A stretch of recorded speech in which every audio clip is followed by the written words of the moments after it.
Vamos lá, então, o que aconteceu no Congresso. Vale a pena vocês conferirem esse resumo. Está ali boa parte do que a gente aqui no WW está sempre falando, boa parte do noticiário geral, da preocupação das pessoas sobre juros e inflação. Esse debate no Senado, ele reuniu, como eu vinha dizendo, os ministros da Fazenda, Fernando Haddad, do Planejamento, a Simone Tebet, o presidente do Banco Central, Roberto Campos Neto.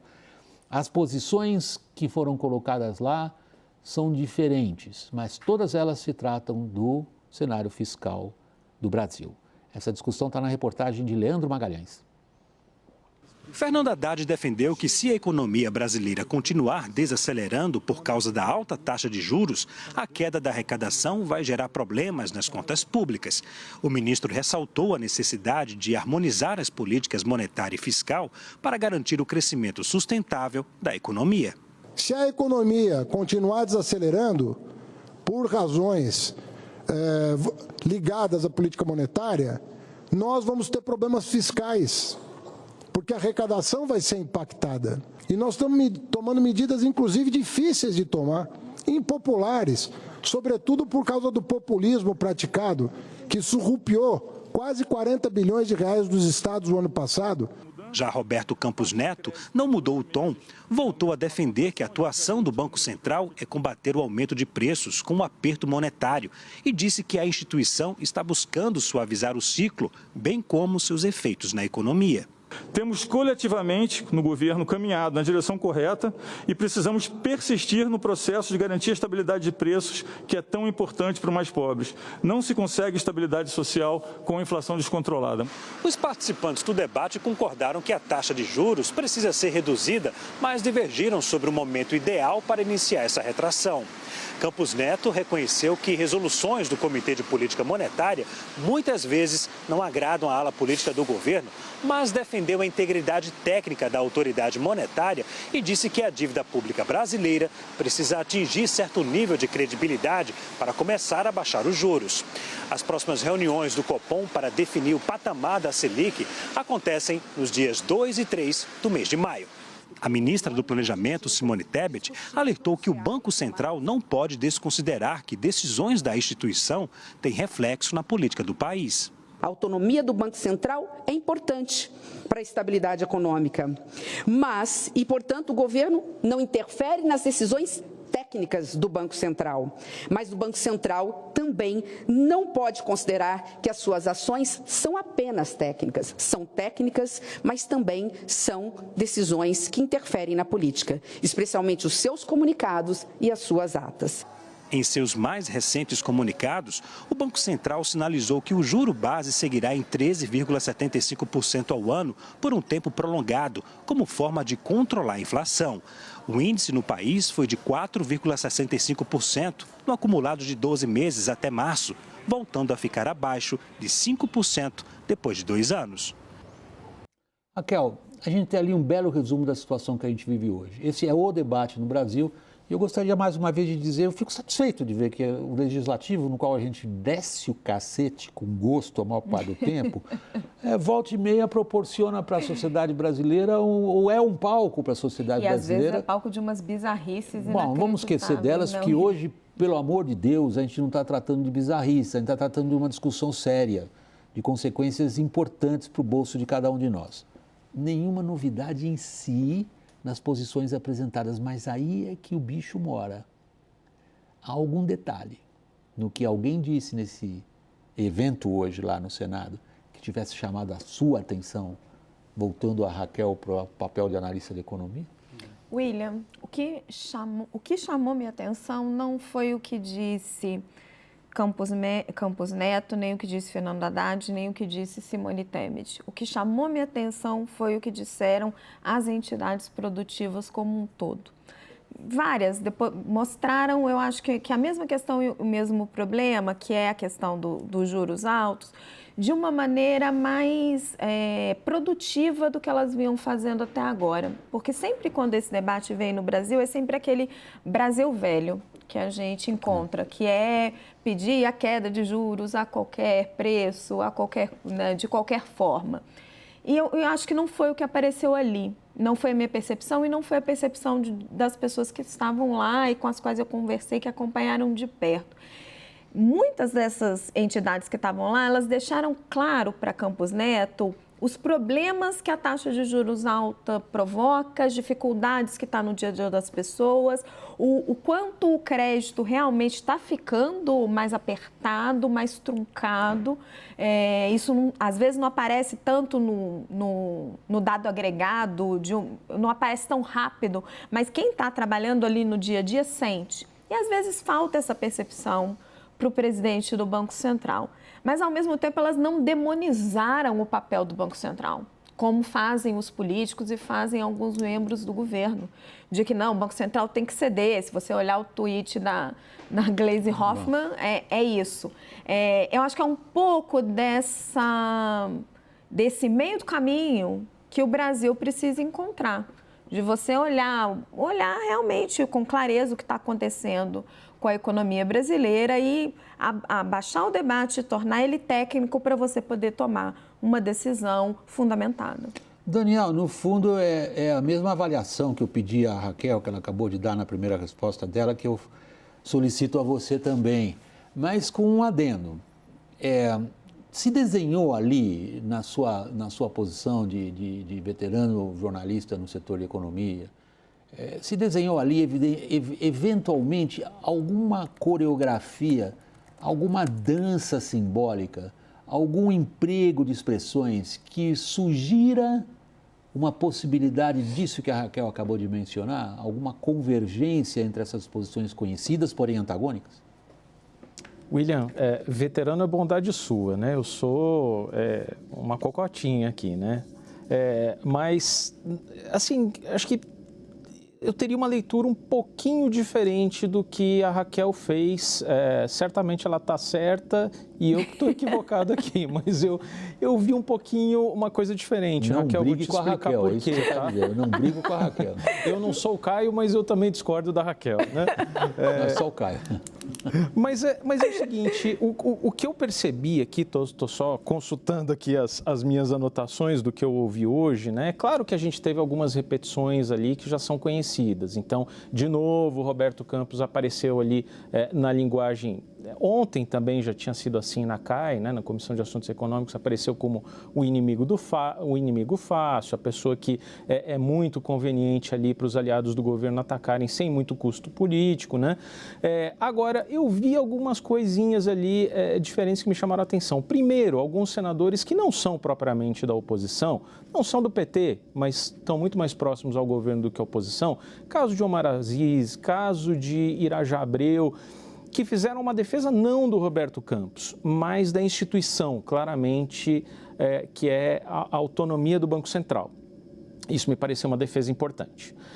Segundo ponto, eu acho que, embora não tenha havido uma mudança no discurso de Roberto Campos Neto, eu acho que ele tem algumas nuances ali diferentes, não porque ele tem encaminhado de forma diferente, porque os números da economia também mudaram um pouco desde os últimos pronunciamentos dele, que não ali pelo relatório de inflação ou pela ata do Banco Central. Me refiro ao seguinte, por exemplo, ele disse que sim, você não teve grandes mudanças no grau de ociosidade da economia. Discordo frontalmente de Roberto Campos Neto aqui. A gente tem, caso do setor automotivo, por exemplo, 12 das 27 montadoras instaladas no país interromperam suas atividades neste ano por falta de demanda. Maior estoque em 3 anos. Índice de confiança do setor industrial despencando. Construção civil alertando que a gente só vai retomar os índices de 2014 em 2032, entre outros fatores, por causa de juro alto. Ninguém está cobrando nenhuma mágica do Roberto Campos Neto, nem do Copom, mas acho que as condições mudaram um pouco. Você, pela primeira vez, tem algumas semanas de expectativa de inflação para 2024 relativamente estabilizada. Isso é um sinal que poderia permitir, na visão de alguns, um Copom um pouquinho mais ousado. Talvez não baixando a taxa dos juros, a taxa Selic agora, mas mandando algum aceno. Mas cadê a nossa discordância, Daniel? Eu briga com a Raquel, hein? Caio, às vezes a importância desses debates, onde as pessoas começam a bocejar, falam, o que o Roberto Campos Neto vai falar eu já sei, o que o Haddad vai falar eu já sei, o que a Simone vai repetir eu já sei. Às vezes a importância de estar nesse debate é que os atores são colocados ali. E eu queria chamar a atenção para o aspecto da sua especialização, que é o da política. Simone, por exemplo, foi muito enfática em dizer, ok, se vocês querem considerar que decisões do Banco Central são meramente técnicas, eu, Simone, não concordo. Elas têm um impacto político. E por terem um impacto político, essas decisões deveriam ser consideradas decisões políticas. Este é um ponto muito delicado, porque uma boa parte do que o Lula considera a sua prerrogativa, dada a ele pelas urnas, na descrição que ele faz do próprio papel, é dizer, ele não foi eleito, eu fui. Eu não posso ficar amarrado num cara que não foi eleito e foi indicado pelo meu antecessor, de quem eu não gosto. Esse ambiente político hoje ali sugere para você que ele está mudando de patamar, avançando, ou de fato as pessoas, peço perdão, né? Então continuam bocejando quando vem essas conversas? Não, William, primeiro que o Congresso é o local ideal, é o palco ideal e certo dentre os três poderes para fazer todo esse tipo de debate. Segundo que, no que se refere ao Banco Central, é o Senado Federal, que é a instituição política responsável pela salvaguarda do Banco Central, até pela própria lei que foi autorizada. Quando a gente acompanha esses debates, a gente vê que muitas vezes também a gente acha que o Congresso é o poder mal representado ou de alguma maneira que não observa os pontos e os debates que tramitam ali na sociedade, mas um dia como hoje isso revela o contrário, né? De certa maneira, você tinha 3 players ali, mais ou menos 2 mais alinhados, o Roberto Campos em uma outra esfera, mas você percebe que era o local ali para que esse debate fosse feito, né? Raquel, você ressaltou na sua primeira intervenção a presença de algumas das principais entidades que representam setores importantes da economia. Outro ponto que você ressaltou ao mencioná-las foi o que você considerou uma forma diferente de levar reivindicações, sobretudo quanto ao crédito. Elas estão muito preocupadas? William, sim. Tem uma percepção de que ainda não aparece nos números gerais, que até o presidente Campos Neto cita e tem argumentado, mas que quando você pega na percepção mais fina, no dia a dia, que o crédito está fluindo muito pouco e isso está atrapalhando bastante a economia. O que me chamou muita atenção e chamou a atenção de outras pessoas que estavam presentes foi um certo nível de amadurecimento do debate. É isso que eu tentei ressaltar na minha primeira intervenção. Em que sentido? Porque o debate brasileiro, principalmente no setor privado, e acho que o debate político ainda ele não está amadurecido, né? Quando a gente vê o Lula dizendo o que diz, a Gleisi, e aí as respostas que vêm do outro lado da oposição, mas no setor privado, a gente que já está nessa praia há muito tempo, o discurso do setor privado sempre foi um discurso muito de se pendurar muito no governo. Sim. Então, de pedir crédito subsidiado, de pedir queda da taxa de juros a qualquer custo. O que se percebeu, né, você tinha aquelas notas sempre da Fiesp, precisamos baixar os juros. O que se percebeu nas manifestações ali sim um desejo de baixar os juros, porque atrapalha as empresas, nenhuma empresa gosta de tomar juro mais caro, mas um certo entendimento desse setor privado que sempre faz muito lobby, sempre fez ao longo da história, de que se isso não for feito da maneira correta, você perde a credibilidade, desorganiza toda a economia, o dólar estoura, você piora. Foi a advertência feita pelo Campos Neto. E eu acho que se aprende um pouco com a experiência, né? Porque foi o que aconteceu na época do governo Dilma. Então, você sente o setor privado fazendo, sim, lobby para baixar os juros, mas, olha, não é a qualquer preço. Não estourem a economia para fazer isso. William, A câmera não estava focada em você, mas eu estou vendo todas as câmeras. O Daniel estava um pouco cético em relação ao que você Estou disse. otimista, Daniel? Sem eu querer intrigá-los. Mas eu acho que a Raquel traz um ponto aqui que eu queria desdobrar um pouco, porque eu tenho a impressão de que o Roberto, essa qualificação do debate, tirando ali uma lição de moral com giz e lousa, mas tirando esse tipo de coisa, a gente teve claramente um debate mais qualificado, né? E a gente está ressaltando isso desde o início. Eu acho que isso configura um certo empate do jogo em 1-1 provocado pelo Roberto Campos Neto. Por que eu digo isso? Desde o início, a estratégia ali no Banco Central, do Roberto Campos, foi não entrar numa briga, né, com a ala política do governo, com os ataques vindos do presidente, da Gleisi Hoffmann, até mesmo da equipe econômica. Quer dizer, enquanto é só ataque, não tem briga. Para ter briga, precisa de dois. E o Roberto Campos nunca entrou nisso. Ele manteve ali um debate muito técnico. E eu acho que com isso ele conseguiu empatar o jogo. Empatar no seguinte sentido: acho que sim, o governo e o PT tinha conseguido antes abrir uma certa vantagem. As pesquisas detectam isso, né? A população sensibilizada, o eleitorado sensibilizado com relação à taxa de juros, mas principalmente também com efeitos práticos, com alguns rumos ali que começaram a se configurar. Por exemplo, mudança do ano calendário das metas de inflação. Me parece que esse debate vai ganhando um encaminhamento de que haverá mudanças. A própria meta de inflação, acho que para esse ano não se mexe, mas talvez para 2024. Então, o governo estava aí com um gol de diferença. O Roberto Campos conseguiu, mantendo-se ali no debate técnico, igualar na medida em que ele traz aliados para um debate mais sério. Podem não ter o posicionamento dele, mas é um debate mais qualificado. Interessante isso, Caio, que o Daniel coloca como provocação. A você, repórter de política. Em que medida quem toma as decisões na política presta atenção em debate qualificado? Não, ele acho que não iria tanto por aí também, não. Tem muita coisa que é provocação. É uma provocação. Não, sabe que assim, é interessante, porque em todo gabinete ali, os gabinetes sérios ali, são 594 gabinetes no Congresso, né? Basicamente, né? Fora os das lideranças e por aí vai. Sempre tem um técnico ali, sempre tem um assessor legislativo, sempre tem um consultor legislativo. Você tem pessoas sérias ali que chegam. Tanto que muitas vezes a gente chega na apuração direto para o parlamentar.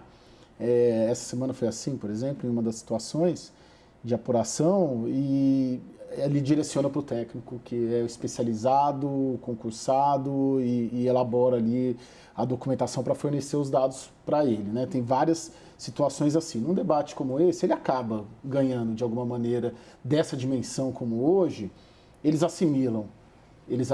Alguma coisa é assimilada, claro que não igualmente para todo mundo, mas eu não apostaria que a política só olha para a política sem olhar ou os debates qualificados ou os debates econômicos. Olha o Caio falando que a política não olha só para a política. Arrancamos uma declaração forte do Caio. Sim. Eu acho que essa assim, de uma maneira geral, é por aí. Por último. Maquiavel citado por um economista, Armínio Fraga, ex-presidente do Banco Central. Ele tem razão quando assinala que estão desrespeitando os preceitos do famoso livro na cabeceira de todo político, O Príncipe, segundo o qual o mal se faz de cara de uma vez só? Eu acho que ele tem, William. E aí a gente entra na discussão do arcabouço fiscal, né? Porque o que o governo está tentando fazer, ao colocar as metas de superávites e ao tentar controlar a despesa em relação à receita através do aumento de arrecadação, de certa forma, evitar o problema central, que é o problema do ajuste, das reformas. Do que você precisa ajustar no tamanho do Estado, a reforma administrativa, fazer o dever de casa mais dolorido, ou porque não tem condições políticas, porque não tem o apoio do presidente Lula. Acho que na cabeça da equipe econômica eles sabem dessa necessidade, mas não conseguem avançar. E aí ou então é porque não leram Maquiavel? Eu acho que não é por aí. Eu acho que é uma questão mesmo de de não ter a condição política para fazer, o que espanta muito, porque geralmente em todo governo você gasta o seu capital político para fazer o mal no primeiro ano de governo. Foi o que o Lula fez em 2003 e dessa vez ele decidiu agir de uma forma completamente diferente.